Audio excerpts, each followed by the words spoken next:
Deep in the desert valley of Egypt is the place where the tombs of the nobles and the tombs of the ancient Egyptian pharaohs are kept. In the tomb there are many valuables, but one valuable item is not silver or gold, but a pile of rolls of paper. The Book of the Dead is a book that is believed to be a book that helps guide the soul to the afterlife. It is something that helps the soul find the right path.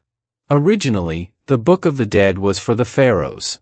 But later, the Book of the Dead began to be copied and buried with the bodies of ordinary people because the idea began to arise that ordinary people could enter the afterlife. This scroll was the work of skilled craftsmen.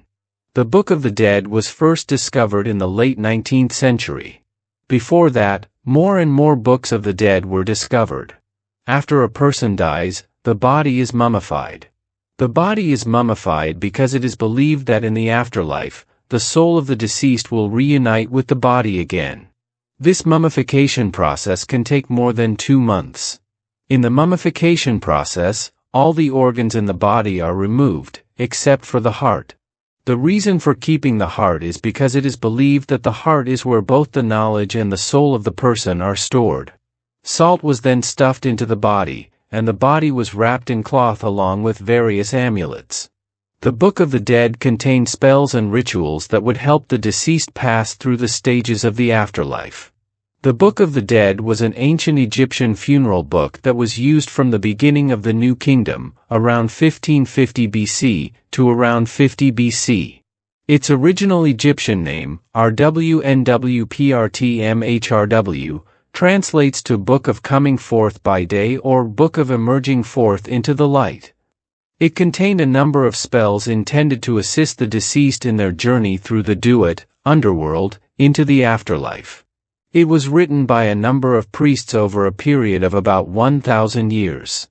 It was part of a tradition of funeral texts. Earlier texts included the Pyramid Texts and the Coffin Texts, which were written on objects. It was not written on papyrus. Some of the spells in the book were derived from these texts themselves and date back to the 3rd millennium BC. Other spells were composed later and date back to the 3rd intermediate period, 1100 to 700 BC. Even after the book was compiled for use in coffins or crypts, some spells were still inscribed on the walls of tombs and sarcophagi as before. The Book of the Dead was not a single copy, and no single copy was a model, because people at that time seemed to have commissioned their own versions of the Book of the Dead, selecting the spells they believed would be most beneficial to them in their transition to the afterlife.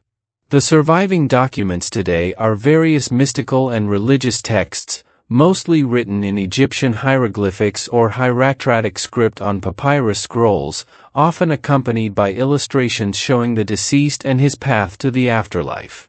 One of the most interesting parts of the Book of the Dead is when it is judged whether a soul, while a human, had lived a good life. Anubis, the god of the dead, the heart of the soul will be weighed on a scale, with a feather on the other side of the scale. If the heart weighs more than the feather, it will be swallowed up by the god Ammit and the soul will be shattered. However, if the heart is as light as the feather, Ra, the sun god, will guide the soul to Osiris, the god of the afterlife, and the soul will enter the afterlife. When it reaches heaven, the soul will find that it is full of food and drink, and the gods enjoy the abundance of heaven.